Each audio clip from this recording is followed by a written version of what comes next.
Welcome to Carlton's Math Corner. Today we're going to continue our study on rational numbers. At this time, make sure that you are ready to take notes and record vocabulary. Today, we're going to talk about the target we're going to be able to compare rational numbers using inequality symbols. And basically what inequality symbols are symbols that are used to compare two numbers. And so here's a list of 5 different inequality symbols. We are going to only focus on the first 3. And so let's talk about those. The first symbol is called a less than symbol. And if you turn it a little bit sideways, it actually creates an L, which stands for less. And so what that means is that one number is less than or fewer than the other number. Then if we flip the symbol around, now it's called the greater than symbol. And a greater than symbol basically means that one number is more than the other number, or it exceeds the other number. And then the last symbol is an equal sign. And we have already been working with the equal sign. And what that states is that one number is the same as the other number, or the left is the same as the right side. Now, today we're going to be looking at problems that look like this. And let's focus on number 1 first. And here's the actual problem. Number 1, it says 0.618, or we say 618 thousandths, and then there's a blank. Well, the blank is for us to put an inequality symbol in there.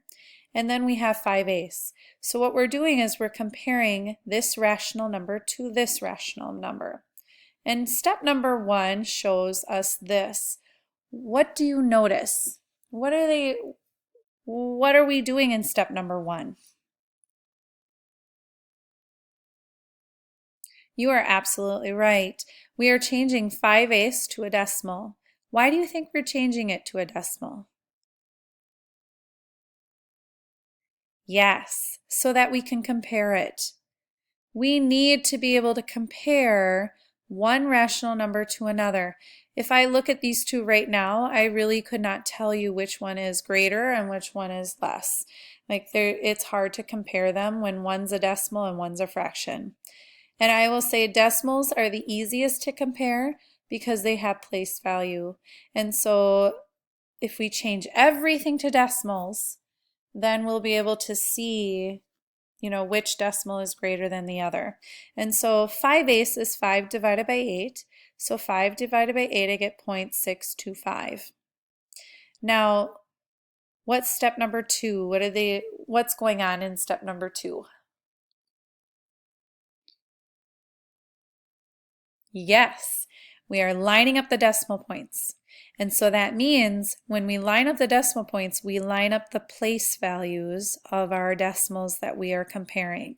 So we're comparing 0.618, and then we're comparing 0.625. And I can put a 0 in front of the decimal because it really doesn't change the value at all. And I'm just putting a 0 there so that I can, so I can fill in that blank so that all place values have something. And so looking at this, the decimals are lined up. And so I notice that in the ones place, they both have a 0. In the tenths place, they both have a 6. And then what do you notice that happens in in the hundredths place? What do you notice happens?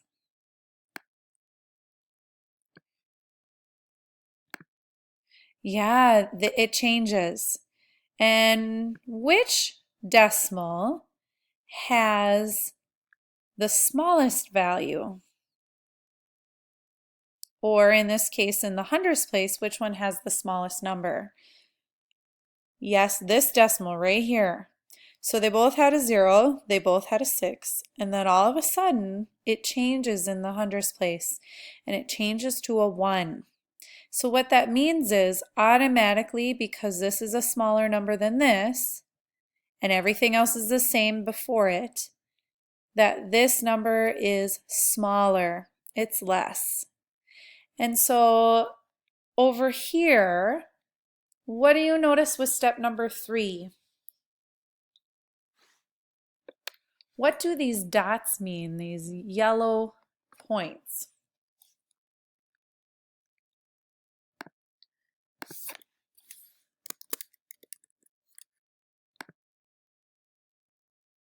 Well, I know that this decimal turned out to be the one that is less. And so what I'm going to do is I'm going to circle it because I want to know which one is the smallest. And so I'm going to circle the one that's the smallest. And what that means is the smallest decimal is, it's kind of like you're playing sports, okay? Or you're playing a game. The smallest, the less one, is going to only get 1 point, and the greatest number is going to get 2 points. And do you notice when you connect the dots, what symbol is created? What inequality symbol? Yeah, less than. And I know last year you learned a little bit about less than and greater than. And I know that if I created this into like an alligator mouth, I know that the alligator would eat, I know the alligator would eat the smaller, or the bigger number. And so if I take and I draw some teeth on this, do you notice that the alligator is eating the larger decimal? Because the larger decimal was this one, and that is 5/8. So the mouth is facing the larger one. So there's 2 ways to do it. You can either have the mouth face the larger, or just always make sure that the larger one has 2 points and the smaller number has 1 point. And then when you connect the dots, it automatically makes the inequality symbol for you. Okay, so let's look at the next one. 3.4 and then blank, 3 2/5. So step 1, we change either both to decimals or just one, and it looks like just one needed to be changed to a decimal. So 2/5 is the fraction part, so I'm going to take 2 divided by 5 is 0.4, and there's a whole number in front of it, so it's really 3 and 0.4. 3 and 0.4, so 3.4. Then I line up the decimal points, and right away I notice that they both have the same numbers in both place values. So I know that 3.4 is the same as 3 2/5, or we say that's an equal sign in the middle. Then this one we have 2.24, and then we got to fill in the blank, and 2 3/10. So step 1, change to a decimal. 3 divided by 10 is 0.3. And notice there's a whole number in front, so I'm going to put the 2 there. So it's really 2 and 0.3. So it's 2.3. Step 2, line up the decimal points. So 2.24 and 2.3, line up the decimal points, and I notice that the ones place is the same. The tens place is where they change. And right away I can actually circle this one because it's got a smaller number in the tens place. So 2.24 is smaller, so I'm going to give it 1 point, and then the other one gets 2 points. And so I connect the dots, and it's a less than symbol. So what do you notice are our steps? So step 1 is change to a decimal. Oops, and I want to add step 1. Step 1, change to a decimal. What's step 2? Line up the decimal points. Step 3, or I'm going to say line up the decimal points and circle the least number.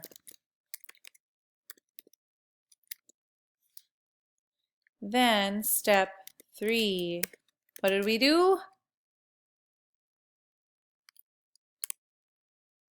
Use an inequality symbol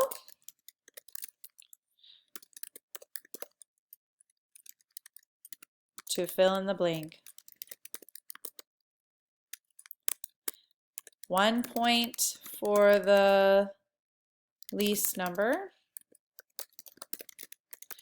Oops, number, and 2 points for the greatest number.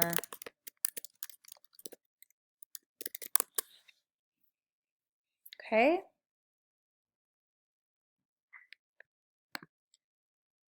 How about this one? In Mr. Hung's math class, 6 out of 32 students own an Xbox 360. So 6 out of 30. Whoa, I don't want that. I want a highlighter. So let me erase that. So 6 out of 32 is students own an Xbox 360. In Mrs. Trevino's math class, 18.34% students own an Xbox 360. In which class do a greater number or greater value of students own an Xbox 360? In which class do a greater value of students own an Xbox 360? Well, let's compare these numbers. We have 6 out of 32. Is there another way to write that? Yeah, let's do a fraction. 6 out of 32 would look like this. And then we have, how about a percent? Is there another way to write a percent? Yes, we can write it as a fraction as well. Remember, a percent is out of 100. So we're going to put it over 100. So step 1, what do we do?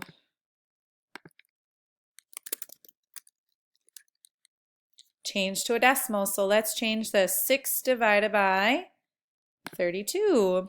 So let's do 6 divided by 32.